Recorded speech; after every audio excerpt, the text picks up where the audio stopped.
Hello everybody, it's Fred Eckert with Chicago Title. It's Valentine's Day and here's a story for you. It's The Woman with the Rose. Lieutenant John Blanchard was in Grand Central Station waiting for a woman he'd never seen but that he'd grown fond of. The Woman with the Rose.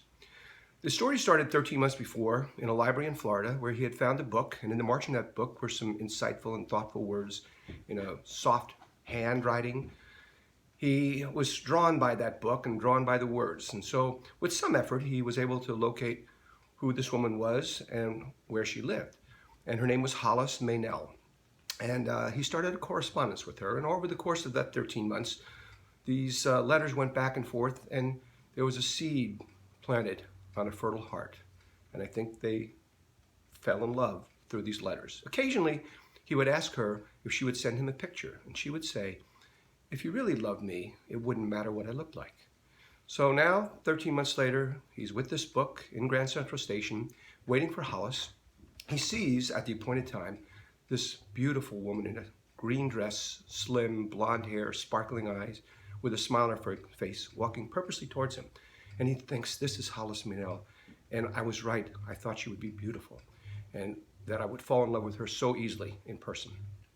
Well, as she got closer, he realized she wasn't wearing a rose, and she came abreast of him, walking still past. She said, "Are you going my way, sailor?" with a little smile on her face.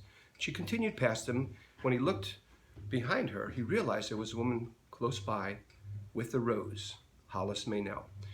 She was dressed shabbily, gray hair, much older than he thought she was, much heavier, worn clothes, and so forth. But she was wearing the rose. He was almost torn apart, wanting to follow the woman in the green dress who was rapidly leaving the station. But he thought, she comforted me while I was gone. It might not be love, but it could be something more. It could be a great friendship. She gave me comfort when I needed it.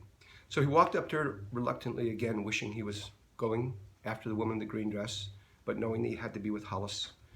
He said, "You must be Hollis Maynell. I'm Lieutenant John Blanchard, and I'd like to take you to dinner."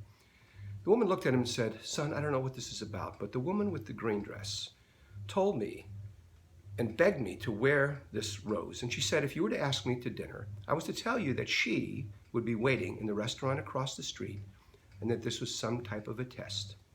I hope you enjoy that story. There's a little bit moral to it. Love the people you're with today. I know I will. I have my sweet woman, Suzanne. Make it a great day. And again, happy Valentine's Day. And, be happy the rest of your life also.